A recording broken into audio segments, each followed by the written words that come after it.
Saudara-saudara yang terkasih di dalam Tuhan Yesus Kristus, di bulan ini kita sedang membahas tentang beberapa perkataan yang sulit dari Tuhan Yesus Kristus. Dan secara khusus di sore hari ini kita akan belajar tentang perkataan yang sulit dari Tuhan Yesus dalam hal melepaskan segala harta milik untuk menjadi murid. Kalau kita melihat pada umumnya manusia beranggapan bahwa harta dunia adalah sesuatu yang penting, bahkan sangat penting. Itulah sebabnya kita melihat manusia berusaha untuk mencari, berusaha untuk memperoleh, dan berusaha untuk mempertahankannya. Terlebih bagi orang-orang duniawi berpikir bahwa harta duniawi adalah segala-galanya, adalah yang paling penting, yang paling utama, adalah tujuan hidup mereka di dunia ini. Tetapi saudara-saudara, kalau kita membaca atau mendengar perkataan Tuhan Yesus yang menjadi renungan kita di sore hari ini, kita akan menjadi sangat terkejut. Kenapa? Karena Tuhan Yesus berkata, barang siapa yang tidak melepaskan harta miliknya, dia tidak dapat menjadi muridku. Sekali lagi perkataan ini diucapkan oleh Tuhan Yesus dengan mengatakan, setiap orang yang tidak melepaskan dirinya dari harta miliknya, dia tidak layak menjadi muridku. Ketika kita mendengar perkataan Tuhan Yesus ini, mungkin kita akan mengatakan, ini adalah perkataan yang sangat keras. Ini adalah perkataan yang sangat sulit dilakukan. Kita susah untuk menjadi murid Tuhan Yesus. Oleh karena itu, saudara-saudara, kita akan melihat, kita akan menyelidiki, kita akan mengetahui apa maksud daripada Tuhan Yesus ketika dia mengatakan tiap-tiap orang yang mengikut dia harus melepaskan harta miliknya. Dan kita juga akan melihat sebagai orang Kristen, bagaimana cara kita dalam memandang harta duniawi selama kita hidup di dunia ini. Nah, kita berharap setelah kita mengerti firman Tuhan ini, dan nantinya kita bisa mengaplikasikannya dalam kehidupan kita sehari-hari, sehingga kita menjadi murid yang sejati, seperti yang Tuhan Yesus kehendaki.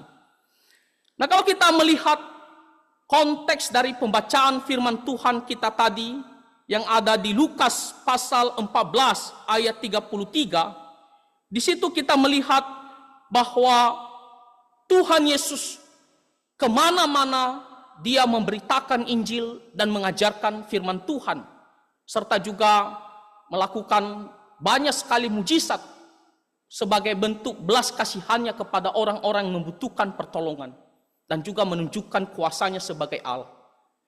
Dan di sini kita melihat dalam konteks ini banyak sekali orang-orang pada saat itu berduyun-duyun, ya, berduyun-duyun yang mengikuti Tuhan Yesus. Kita bisa melihat di ayat ke-25 dikatakan banyak orang berduyun-duyun mengikuti Tuhan Yesus dalam perjalanannya.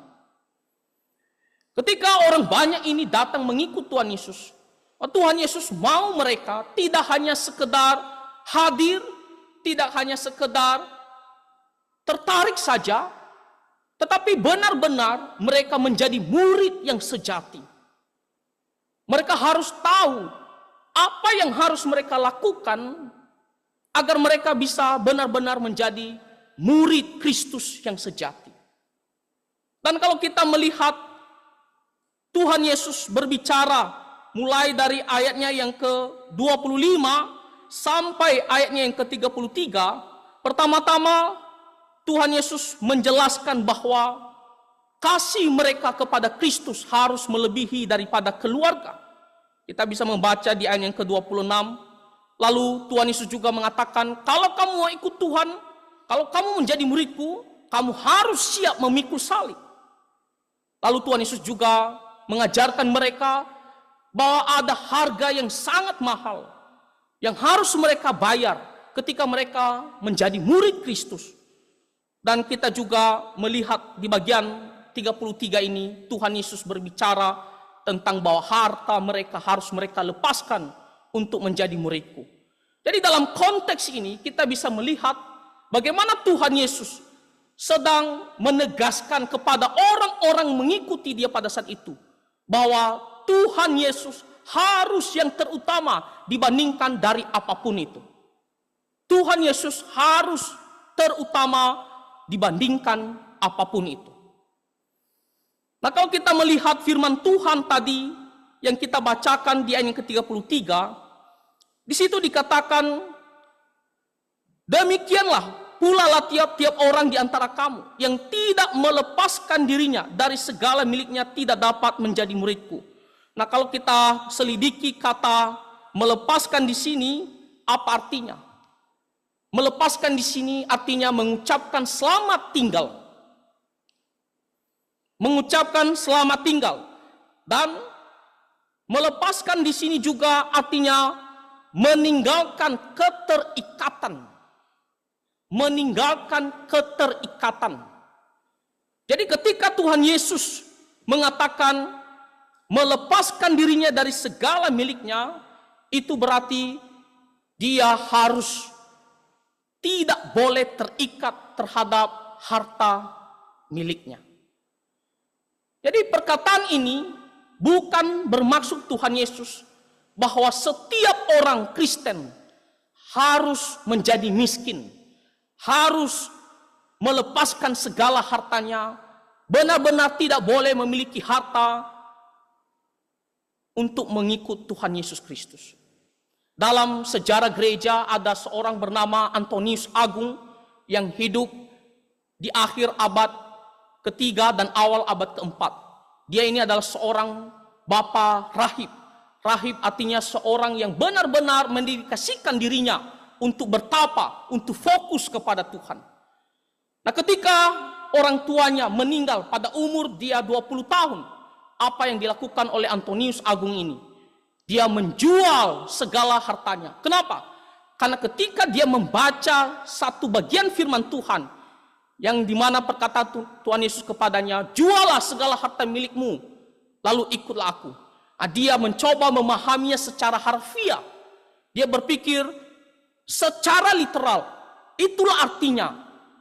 Dan dia benar-benar menjual segala hartanya, lalu barulah dia pergi ke padang gurun, dia bertapa di sana, dia pikir itulah maksud daripada Tuhan Yesus Kristus. Nah, tetapi saudara-saudara, perkataan Tuhan Yesus bukanlah seperti demikian. Bukan seperti yang dipikirkan oleh Antonius Agung. Lalu apa secara jelasnya perkataan Tuhan Yesus bagi kita semua orang yang mengikuti Tuhan Yesus? Nah, yang pertama yang harus kita perhatikan bahwa Tuhan Yesus mau mengajarkan kita bahwa hati kita tidak boleh terikat kepada harta. Kasih kita kepada harta tidak boleh melebihi kasih kita kepada Tuhan Yesus. Jadi permasalahannya bukan pada harta. Tuhan Yesus bukan berbicara bahwa harta itu adalah dosa, bukan. Kalau kita melihat di dalam Alkitab, banyak sekali tokoh-tokoh Alkitab yang kaya raya, yang diberkati oleh Tuhan, yang punya banyak sekali harta kekayaan. Contohnya kita melihat Abraham, dia diberkati oleh Tuhan. Kita melihat Ayub, diberkati oleh Tuhan. Kita melihat Salomo, dia juga punya banyak kekayaan.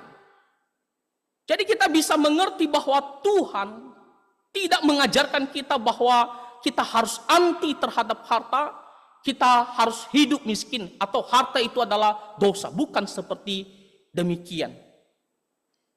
Nah, tetapi di sini Tuhan Yesus mau mengajarkan kita, jangan sampai hati kita ini menjadi milik harta duniawi. Jangan sampai hati kita ini sepenuhnya hanya fokus untuk harta duniawi. Sehingga ketika kita harus memilih antara Tuhan Yesus dengan harta, pada akhirnya kita lebih memilih untuk memiliki harta. Dan kita rela melanggar apa yang Tuhan mau, kita bahkan rela meninggalkan Tuhan Yesus Kristus. Nah, kalau kita melihat salah satu contoh yang dimana hatinya telah terikat oleh harta, yaitu kisah di Lukas pasal 18. Di situ diceritakan tentang seorang yang muda yang kaya. Masih ingat ceritanya? Bagaimana dia datang kepada Tuhan Yesus dan dia mengatakan, Tuhan, aku sudah melakukan banyak sekali hukum-hukum Tuhan. Saya sudah taat. Saya telah menjauhi segala dosa. Apakah saya sudah layak untuk menjadi muridmu, menjadi pengikut? Tetapi apa yang dikatakan Tuhan Yesus? Tuhan Yesus mengatakan bahwa jualah segala harta milikmu. Dia adalah seorang yang saleh karena dia taat. Tetapi Tuhan Yesus mengatakan, sekarang terakhir jualah segala harta milikmu dan ikutlah aku. Dan apa reaksi daripada orang muda yang kaya ini? Firman Tuhan mengatakan dia sangat sedih dan dia tidak jadi mengikut Tuhan Yesus karena hartanya banyak sekali. Nah, di sini kita melihat bahwa orang muda yang kaya ini hatinya telah terikat terhadap harta duniawi.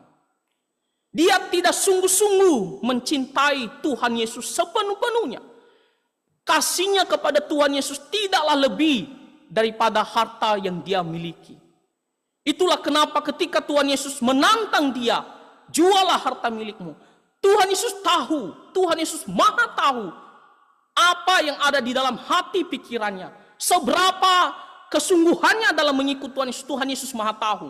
Makanya Tuhan Yesus mengatakan kepadanya, jualah segala harta milikmu, untuk menunjukkan bahwa memang dia ini tidak sungguh-sungguh mengikut Tuhan Yesus. Bahwa dia ini tidak sungguh-sungguh mengasihi Tuhan Yesus melebihi daripada segala sesuatu. Jadi Tuhan Yesus bukan berarti dia benci terhadap harta. Tapi Tuhan Yesus mau menunjukkan kepada orang muda yang kaya ini bahwa sesungguhnya dia tidak memiliki hati yang sepenuhnya dalam mengikut Tuhan Yesus. Itulah kenapa dia sangat sedih dan firman Tuhan mengatakan dia pergi, dia tidak jadi mengikut Tuhan Yesus Kristus. Nah, saudara-saudara, kita tidak boleh menjadikan harta sebagai tuan kita. Kalau dikatakan tuan, maka kita sudah menjadikannya sebagai berhala kita. Kepadanya kita tunduk.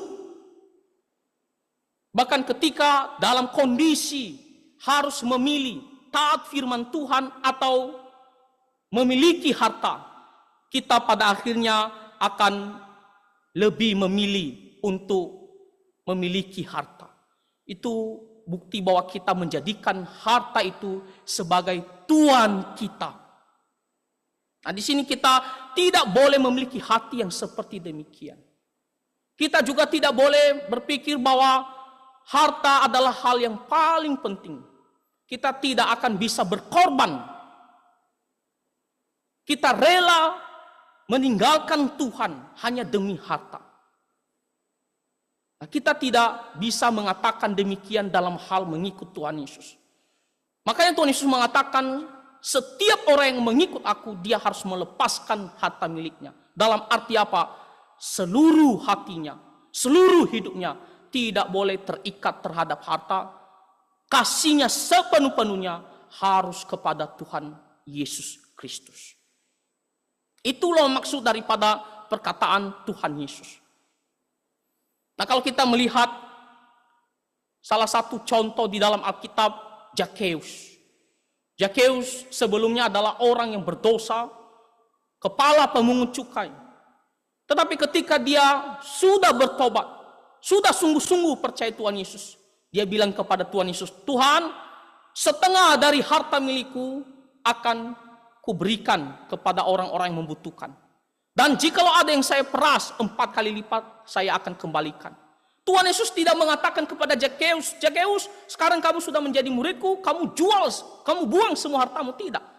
Tapi apa yang dilakukan oleh Zakheus ketika dia mengatakan, Tuhan, setengah dari milikku akan kuberikan kepada orang yang membutuhkan, dan 4 kali lipat akan kuberikan kepada orang yang kuperas. Itu menunjukkan bahwa Zakheus merasa harta yang paling penting sekarang ini adalah Tuhan Yesus. Dan dia tidak lagi terikat terhadap harta duniawi. Cintanya lagi bukan lagi untuk harta, tetapi kepada Tuhan Yesus Kristus. Meskipun dia harus berkorban mengeluarkan hartanya, tidak masalah demi Tuhan Yesus Kristus. Jadi ketika dikatakan melepaskan harta milik, dalam arti kita tidak boleh tunduk, diperbudak, ataupun terikat terhadap harta duniawi. Kalaupun kita harus kehilangan, kalaupun kita harus berkorban, semuanya itu tidak ada, tidak masalah demi mengikut Tuhan Yesus Kristus. Masih ingat cerita Ayub? Dia punya banyak sekali harta. Tetapi ketika iblis mencoba mengambil semuanya itu, dan apa tanggapan daripada Ayub? Dia tidak menjadi stres, dia tidak menjadi gila, dia tidak menjadi menyangkal Tuhan ataupun menghujat Tuhan. Tidak. Dia berkata apa? Aku datang dengan telanjang dan aku akan pergi dengan telanjang. Tuhan yang memberi, Tuhan yang mengambil. Di situ kita melihat bagaimana Ayub benar-benar menjadi seorang murid yang sejati. Bagaimana ketika harus kehilangan harta duniawi, hatinya tidak terikat. Kenapa? Karena kasihnya sepenuh-penuhnya hanya kepada Tuhan Allah. Meskipun istrinya mengatakan, kutuklah Tuhan Allahmu itu, tinggalkan dia. Dia bilang, kamu perempuan gila. Masa kamu hanya mau yang baik, tapi tidak yang baik kamu tidak mau terima. Di situ kita melihat Ayub menunjukkan bahwa dia adalah murid sejati, karena kasihnya kepada Tuhan jauh melebihi daripada segala-galanya. Itulah maksud daripada Tuhan Yesus, melepaskan harta milik dalam mengikut Tuhan, dalam arti tidak hati kita, hidup kita tidak terikat terhadap harta duniawi. Nah, jadi saudara-saudara, kita mau melihat di dalam praktek kehidupan kita sehari-hari untuk menunjukkan seperti apakah bahwa kita ini tidak terikat terhadap harta duniawi. Bahwa kasih kita kepada Tuhan Yesus jauh melebihi daripada segala sesuatu, termasuk harta duniawi. Nah, kalau kita melihat dalam kehidupan kita sehari-hari, ada hal-hal yang harus kita benar-benar perhatikan. Pertama, jangan mengikut Tuhan Yesus hanya karena mau mendapatkan harta yang banyak, berkat yang melimpah, kesuksesan, mujizat, dan segala sesuatu kemakmuran. Banyak orang sekarang mau mengikut Tuhan Yesus asalkan usaha saya lancar. Beberapa waktu yang lalu kami pergi penginjilan dengan Diakon Johnny Tan, dan bapak ini dia bersaksi, dulu saya beberapa tahun pergi ke gereja. Kenapa? Karena saya berpikir Tuhan akan memberkati usaha saya ini supaya lebih maju. Tapi setelah itu dia melihat tidak ada berkat di situ, dan akhirnya dia kembali menjadi Buddha. Banyak juga orang-orang sekarang ini kalau kita tanya, kenapa kamu mau ikut Tuhan Yesus? Karena Tuhan Yesus Maha Kuasa, baik, dia akan memberkati usaha kita. Dia tidak akan memiskinkan anak-anaknya. Dia akan membuat kita menjadi anak raja yang berlimpah-limpah harta. Saudara-saudara, kalau kamu mengikut Tuhan Yesus seperti demikian, Tuhan Yesus mengatakan, kamu tidak layak menjadi muridku. Kenapa? Karena kasihmu tidaklah lebih besar kepada Tuhan Yesus dibandingkan dengan harta duniawi.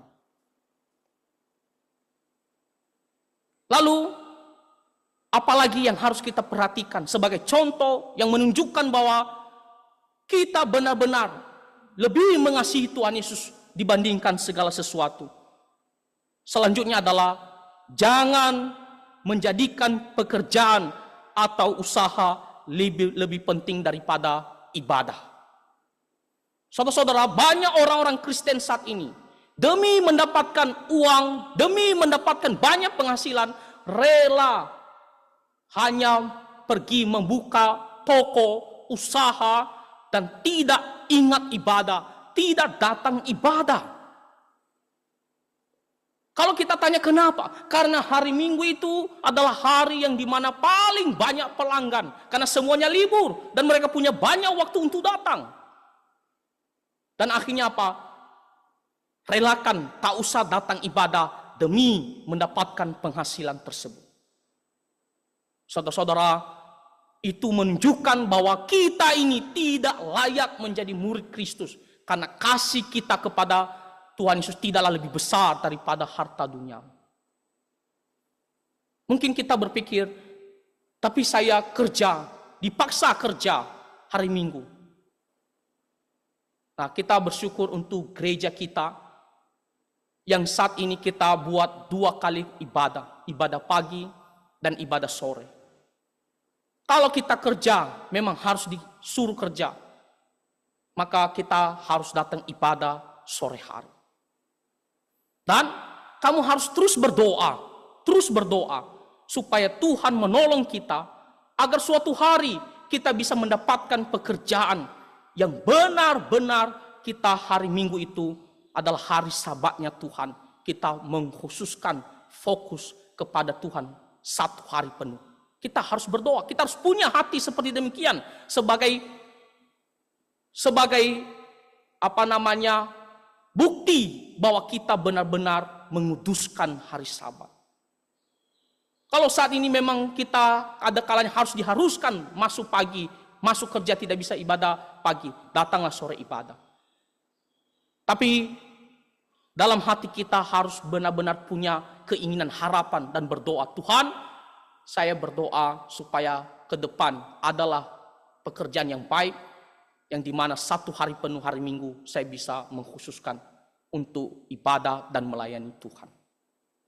Jadi jangan hanya gara-gara untuk mendapatkan penghasilan kamu tidak ingat ibadah lagi.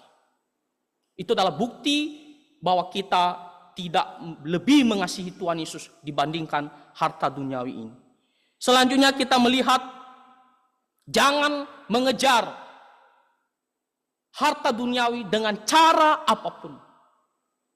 Kalau kita punya usaha, kita misalnya jualan, jangan sampai kita berbuat curang. Misalnya jualan kita itu harus membutuhkan timbangan. Jangan demi mendapatkan lebih banyak penghasilan, kita atur, setting timbangannya supaya pelanggan itu rugi dan kita yang menguntungkan. Atau dalam hal berbisnis apapun, ya, jangan sampai kita menomorduakan firman Tuhan. Yang penting saya bisa dapat keuntungan sebanyak-banyaknya. Nah, itu juga menunjukkan bahwa kita ini tidaklah lebih besar kasih kita kepada Tuhan dibandingkan harta duniawi. Kita rela melanggar firman Tuhan demi mendapatkan banyak sekali penghasilan. Selanjutnya yang menunjukkan kita bahwa lebih mengasihi Tuhan Yesus dibandingkan segala sesuatu, yaitu jangan mengukur hidup dari banyaknya harta, tetapi dari kesetiaan kepada Kristus. Banyak orang-orang di luar sana mengukur, menilai manusia itu dari segi harta duniawi. Kenapa? Karena pikiran mereka harta duniawi adalah segala-galanya. Tapi kita adalah murid-murid Kristus, saudara-saudara. Kita adalah orang-orang Kristen. Kita harus selalu menilai bahwa orang yang berharga itu adalah orang yang setia kepada Kristus meskipun dia tidak memiliki apa-apa. Kita harus berbeda dengan cara pandang duniawi yang menilai apa-apa semuanya dalam segi harta, dalam segi uang. Kenapa? Karena mereka begitu mencintai harta duniawi. Tapi kita orang Kristen jangan sampai kita melihat seseorang, kita lihat apa yang dia punya. Tapi yang harus kita lihat bagaimana dengan kesetiaannya, bagaimana dengan imannya, bagaimana dengan kerohaniannya. Karena itulah yang penting, itulah yang kekal, itulah yang Tuhan mau. Dan selanjutnya kita harus bersyukur selalu atas apa yang Tuhan berikan, dan hiduplah dengan hati yang bebas dari cinta akan harta. Banyak juga orang di luar sana, karena hartanya sedikit, terus bersungut-sungut, terus komplain kepada Tuhan. Ini belum cukup Tuhan, ini belum cukup Tuhan, dan hatinya tidak puas, tidak senang kepada Tuhan. Itu menunjukkan bahwa dia begitu mengasihi harta duniawi. Saudara-saudara, memang kita harus bekerja keras, kita harus berusaha. Tetapi apa yang Tuhan sudah berikan, kita harus selalu bersyukur kepada Tuhan. Bukan serakah, terus komplain, terus bersungut-sungut. Kita hanya memikirkan harta duniawi. Kalau seperti demikian, maka kita tidak sungguh-sungguh mengikut Tuhan Yesus Kristus.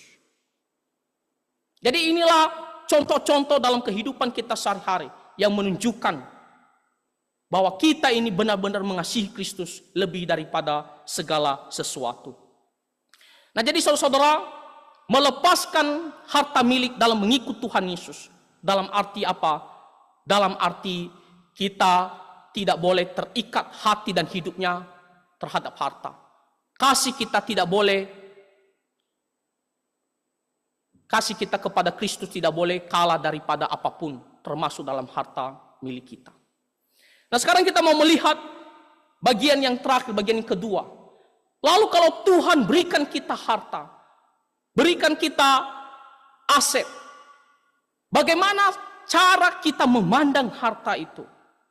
Kalau kita punya berkat yang banyak, bagaimana kita harus menggunakannya? Ini juga menunjukkan bahwa kita ini benar-benar lebih mengasihi Tuhan Yesus dibandingkan segala sesuatu.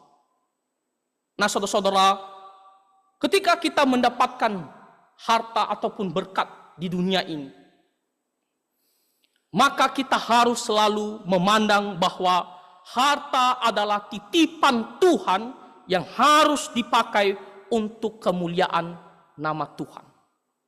Harta adalah titipan Tuhan yang dipercayakan oleh Tuhan untuk kita pakai bagi kemuliaan nama Tuhan. Nah, kalau kita melihat di dalam firman Tuhan, Mazmur pasal 24 ayat 1. Apa kata firman Tuhan? Bahwa Tuhanlah yang empunya segala sesuatu. Tuhan yang empunya segala sesuatu. Bumi dan segala isinya. Itu berarti apa? Termasuk harta kita. Apakah itu rumah, apakah itu mobil, kendaraan, uang, atau apapun itu. Tuhan yang empunya segala sesuatu. Mungkin kita berpikir, tetapi bukankah saya yang bekerja keras? Bukankah saya yang berjerih payah, yang mati-matian, yang bekerja untuk mendapatkan semuanya itu? Saudara-saudara, secara manusia kita mungkin berpikir itu betul. Karena saya sendiri, karena kehebatan saya, makanya saya bisa dapatkan semuanya itu. Kalau saya tidak berusaha, tidak hebat, tidak pintar, nggak mungkin saya dapatkan semuanya itu. Saudara-saudara, kita lupa. Kalau Tuhan tidak berikan kita kesehatan, maka kita tidak punya kekuatan untuk bisa bekerja. Kalau Tuhan tidak berikan kita kesehatan, kita tidak bisa bekerja. Kalau Tuhan tidak berikan kita hikmat, kemampuan, atau istilahnya kepintaran, kita tidak akan bisa mendapatkan semuanya itu. Kalau Tuhan tidak berkati usaha pekerjaan kita, maka kita tidak akan mendapatkan semuanya itu. Ambil contohlah, misalnya kita mencari pekerjaan, kita sudah menganggur. Lalu kita pikir, saya sudah berusaha kemana-mana kasih lamaran. Dan juga berusaha belajar supaya nanti dites. Saya bisa langsung lolos dan diterima. Lalu suatu kali kita akhirnya lolos. Dan kita mungkin pikir, karena kehebatan saya. Saudara-saudara, bukan. Kalau Tuhan tidak memberikan kita kesempatan untuk lamaran pekerjaan itu, kita tidak akan mendapatkannya. Kalau Tuhan tidak berikan kita hikmat, kesehatan, kita tidak akan bisa ikut untuk tes dan kita tidak akan bisa lolos.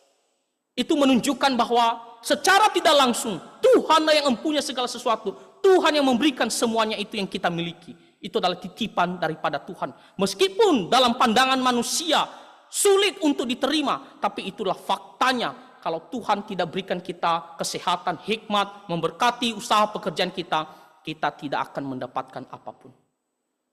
Oleh karena itu, bagaimana kita harus menggunakan semua titipan Tuhan ini, semua kepercayaan, harta milik yang Tuhan berikan kepada kita. Saudara-saudara, kita tidak boleh menggunakannya untuk kepuasan hawa nafsu kita. Kita tidak boleh menggunakannya untuk kemuliaan diri kita sendiri. Kita tidak bisa mengatakan, oke, saya punya segala banyak uang, harta, kendaraan, dan segala macam. Maka biarlah saya pakai untuk sesuka hati saya, untuk kepuasan hidup saya. Sebagai murid yang sejati, kita harus berpikir, saya harus menggunakannya sebaik-baiknya. Maka, kalau kita melihat contoh-contoh di dalam kehidupan kita, di dalam menggunakan harta yang Tuhan telah titipkan kepada kita, kita harus menggunakannya dengan tepat, dengan benar, dan penuh tanggung jawab di hadapan Tuhan. Ya misalnya dalam kehidupan sehari-hari, kita pakai harta yang kita miliki untuk memenuhi kebutuhan keluarga kita, kebutuhan kita sehari-hari. Sekali lagi, memenuhi kebutuhan. Bukan kita pakai untuk apa? Untuk berfoya-foya. Untuk kepuasan hawa nafsu, kemewahan duniawi. Bukan. Karena kita tahu ini adalah titipan Tuhan. Harta yang dipercayakan Tuhan kepada saya. Maka saya harus pakai untuk kebutuhan keluarga, kebutuhan sehari-hari kita. Sekali lagi, kebutuhan. Bukan untuk berfoya-foya. Yang hanya untuk memuaskan hawa nafsu kita. Selanjutnya, kita harus menggunakan harta kita untuk menjadi saluran berkat bagi orang lain. Karena Tuhan yang memberikan kepada kita, dan Tuhan tentunya waktu Dia percayakan, Dia ingin kita menjadi saluran berkatnya terhadap orang lain. Ketika ada orang-orang yang membutuhkan, janganlah kita menjadi orang yang tidak peduli. Kalau memang orang ini benar-benar membutuhkan pertolongan, sangat kekurangan, dan kita mampu, ada berkat yang Tuhan berikan kepada kita, maka baiklah kita mengambil sebagian apa yang kita miliki, kita pakai untuk membantu orang-orang yang membutuhkan. Tuhan mau kita memandang dalam menggunakan harta seperti demikian. Dan terlebih-lebih kita harus menggunakan harta kita juga untuk pekerjaan Tuhan. Pekerjaan Tuhan, pekerjaan gereja. Nah, kita tahu pelayanan Tuhan membutuhkan dana. Dan Tuhan titipkan berkat-berkat itu kepada setiap umat Tuhan. Untuk pekerjaan Tuhan, dipakai untuk pekerjaan Tuhan. Maka ketika ada pekerjaan Tuhan, misalnya dalam hal penginjilan, ada kegiatan penginjilan dan kita membutuhkan kebutuhan, sesuai kemampuan kita, sesuai berkat yang Tuhan berikan, kita pakai. Jangan sampai untuk hal-hal diri sendiri kita rela korbankan banyak, tapi untuk pelayanan sama sekali kita tidak memberikannya kepada Tuhan. Misalnya lagi di dalam gereja ada perlu perbaikan. Ini adalah rumah Tuhan. Ini adalah untuk Tuhan. Kalau memang gereja dalam hal keuangannya memang tidak mampu, maka kita yang sudah diberikan berkat oleh Tuhan, kita pakai, kita berikan untuk pekerjaan Tuhan. Lalu selanjutnya, dalam hal memberikan persembahan juga. Jangan sampai untuk kebutuhan kita, untuk hal-hal yang tidak, seperti tidak perlu kita rela berikan dengan jumlah yang apapun itu. Tapi untuk persembahan kalau bisa kita seminim mungkin. Saudara-saudara, kita harus berikan yang terbaik untuk Tuhan. Itu juga cara kita menunjukkan bahwa kita menggunakan harta kita untuk kemuliaan nama Tuhan. Jadi saudara-saudara, bukan berarti kita tidak memakainya, tidak untuk kebutuhan kita. Kita pakai karena Tuhan telah berkati kita melalui jerih payah kita. Tapi jangan sampai kita pakai untuk hanya berfoya-foya, lalu untuk kepuasan hawa nafsu kita tidak peduli terhadap pekerjaan Tuhan.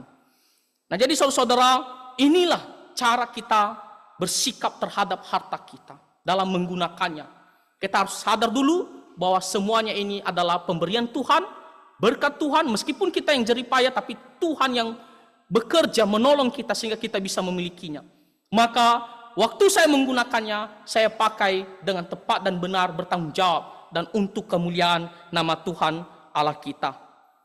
Nah, kalau kita melihat salah satu contoh di dalam Alkitab yang menggunakan hartanya untuk kemuliaan nama Tuhan, yaitu Barnabas.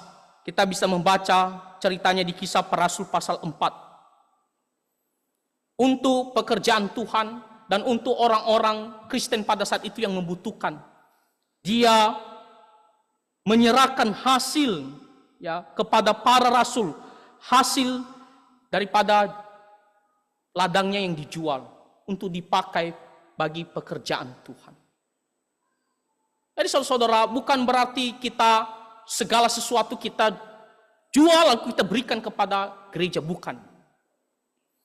Tapi kita harus ada kepedulian. Jangan sampai kita tak ada rasa untuk mau mendukung pelayanan Tuhan dari segala berkat yang Tuhan berikan kepada kita. Di sini Barnabas, dia peduli, dia tahu ini pekerjaan Tuhan dan dia mau pakai untuk pelayanan bagi Tuhan Allah. Jadi saudara-saudara, apa yang menjadi aplikasi bagi kita? Kita harus selalu bersyukur kepada Tuhan.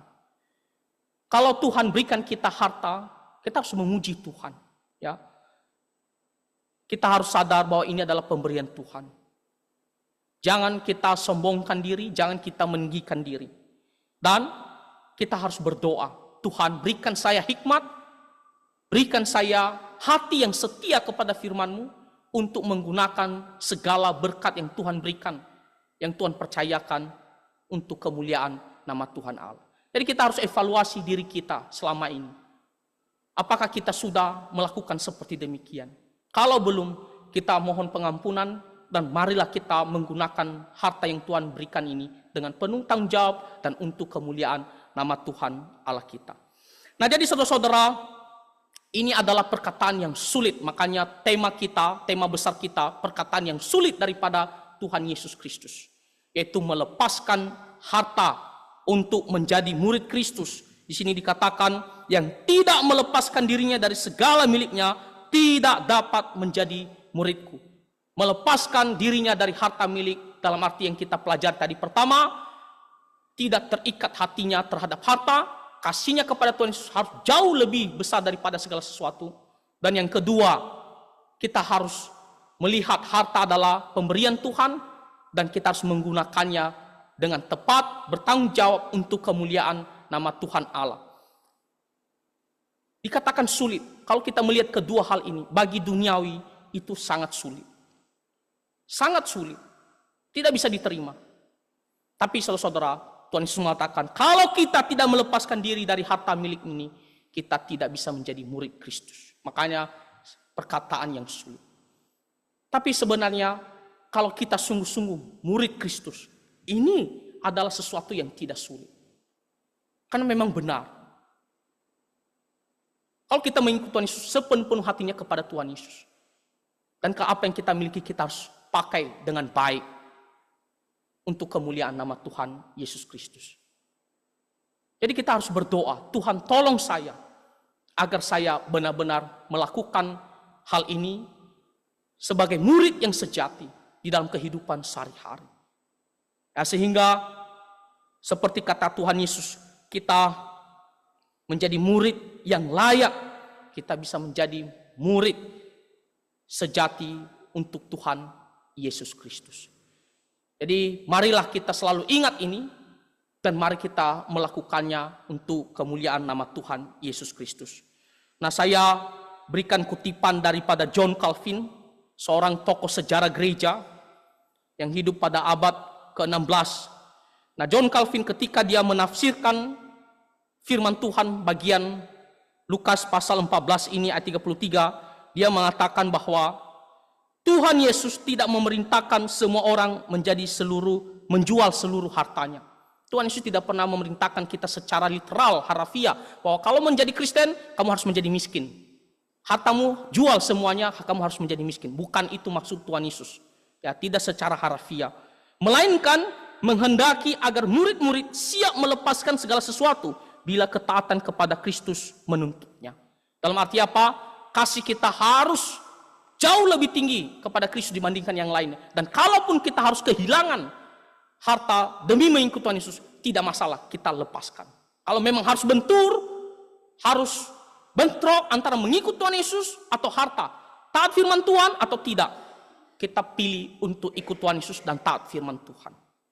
Dan di sini dikatakan oleh John Calvin bahwa Tuhan mengizinkan orang memiliki harta, tidak masalah. Tadi saya sudah katakan di awal, Abraham, ya Daud lah, Ayub lah, Salomo lah, banyak orang-orang Kristen di Alkitab yang diberkati oleh Tuhan. Tidak masalah, Tuhan tidak anti terhadap harta, itulah berkat Tuhan.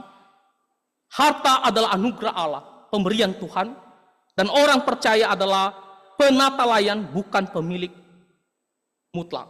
Dalam arti sebagai pengelola yang dipakai Tuhan untuk hal yang benar, untuk kemuliaan nama Tuhan Yesus Kristus.